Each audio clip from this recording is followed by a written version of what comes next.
दिल दीवाना हो गया।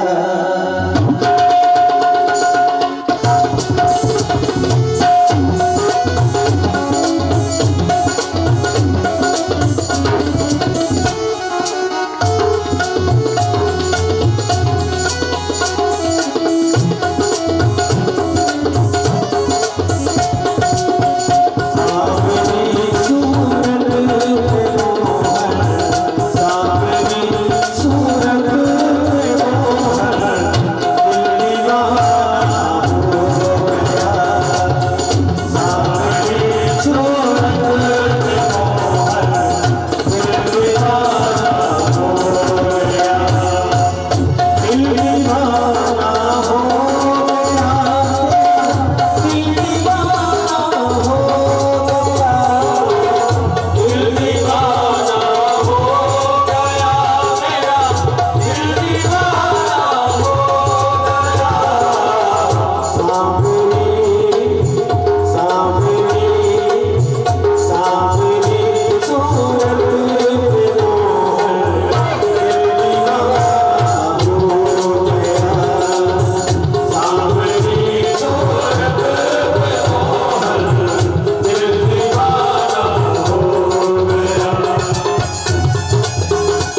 पांडवों ने बहुत छोटी सी उम्र में महाराज परीक्षित को हस्तिनापुर का राज्यभार समर्पित कर चले गए भगवान के जाने के बाद।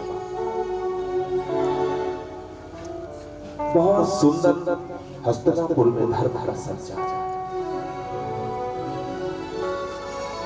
धरती भी मनचाही वस्तु दे दे। आज महाराज परीक्षित कौशल्या के प्रवेश में एक चमकता हुआ दिव्य मुकुट दिखाई दिया और मुकुट को धारण करके जंगल की ओर गए। वो मुकुट शायद उनका नहीं था, वो जरासंध का जो जीत करके लाया है। जैसे निकलता है क्या देख रहे हैं कि एक बैल है जिसके 3 पैर कटे हुए हैं, एक पैर से खड़ा है और गौ मां उसके सामने रंभा रही है। यह है सतयुग में धर्म के 4 पैर। ये धर्म रूपी बैल है, सत्य, दान, दया और पवित्रता। इन चारों में जीव को शांति प्रदान होती थी। सतयुग समाप्त हो, त्रेता के आते आते 3 पग लगे। द्वापर आया, द्वापर में जो धर्म के 3 पग थे द्वापर तक, वो द्वापर में सच रह गया। द्वापर की जाते द्वापर जैसे ही व्यतीत हुआ, धर्म के 3 पग सत्य रह गए। पृथ्वी रूपी गाय धर्म रूपी बैल को समझा, या पृथ्वी रूपी गाय को धर्म रूपी बैल समझा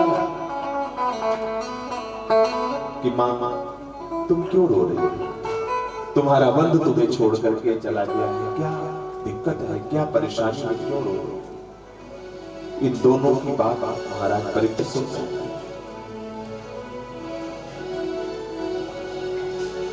देखते हैं। महाराज परीक्षित आए, पूछते हैं कि आपके ये 3 पैर किसने काटा? मैं पांडवों का पौत्र हूं, मेरे राज्य में धर्म का निवास है, यहां इतनी बड़ी भ्रष्टता कोई नहीं कर सकता है, मैं उसको दंडित करूंगा। बताइए आपके 3 पैर किसने काटा? मैं उस व्यक्ति को जरूर दंडित करूंगा। धर्म रूपी बैल कहता है किसका नाम, किसको कहे, क्यों?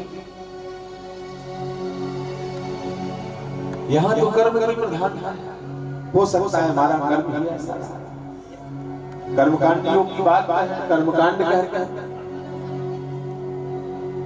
कर्म प्रधान विसरच राखा, कर्म प्रधान विसरच राखा,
किसकी बात?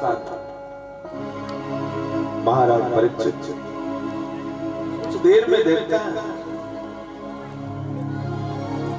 दोनों का संवाद चलता है। कुछ देर में देखते हैं कि तीन पैर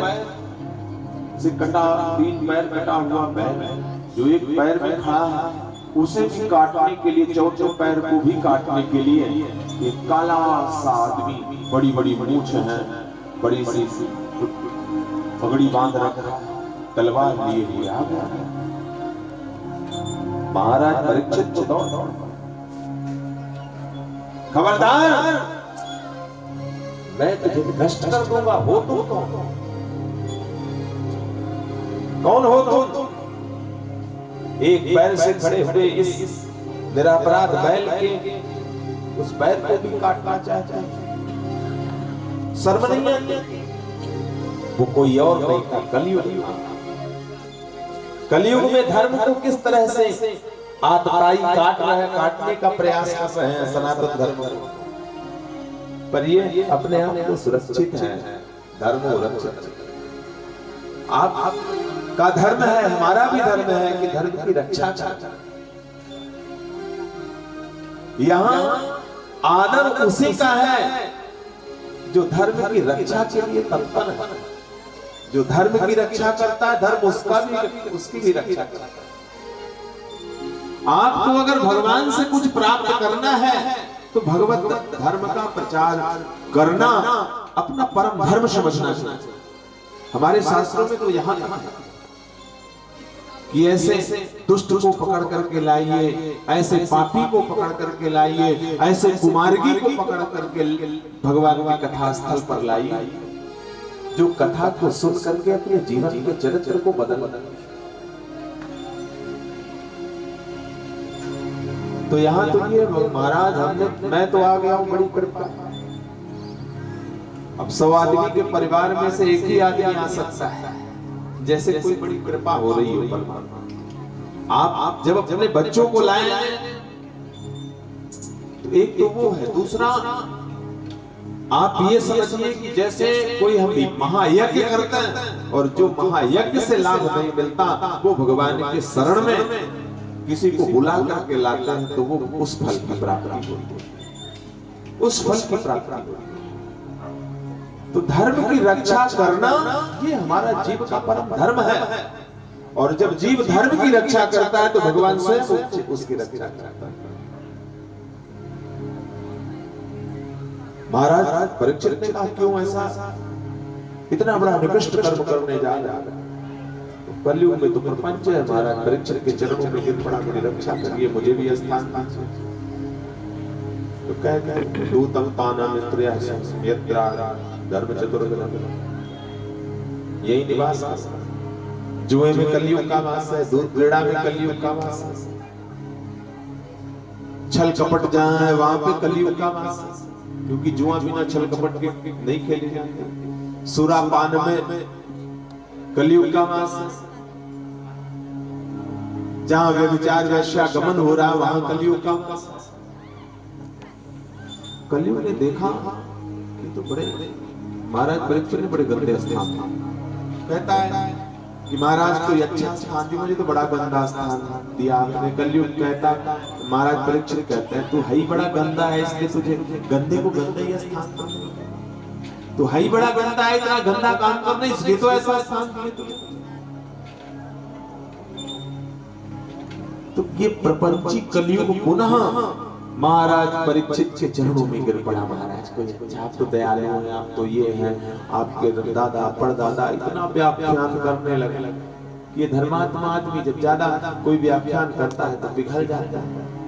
आपके महाराज भीष्म पितामह, आपके महाराज युधिष्ठिर, ओहो कितनी बड़ी कीर्ति उनकी, कितने दानी थे, कितने धर्मिष्ठ थे, और आप भी इतने बड़े दानी हैं। ऐसा कह करके महाराज परीक्षित से जाने के, क्योंकि व्यक्ति अच्छा से अच्छा व्यक्ति भी कभी बुरे के चक्कर में पड़ जाया करता है, बहुरूपिया के कुचक्र में पड़ के भटक जाया करता है, वो भाग्य है। तो महाराज परीक्षित ने कह दिया कि मांगो, तो कह दिया कि धातु नाम धातु में सोने में निवास करो, स्वर्ण में निवास करो। पता नहीं हटा है, देखिए बटा यहाँ। अब सवाल ये उठा कि स्वर्ण में कलयुग का निवास कैसे? वैसे गीता में तो भगवान ने कहा धातु नाम अस्ति कांचनम, पर महाराज परीक्षित कह रहे हैं कि स्वर्ण में निवास कैसे? तो उस स्वर्ण में निवास की बात है जो नैतिक धर्म से कमाया हुआ नहीं, गंदा। जब 4 स्थान गंदगी में दिए तो 5वां स्थान उसको कैसे मिल सकता है? तो वही गंदगी का ही है कि अन्याय और अनीति से कमाए हुए उस स्वर्ण में निवास।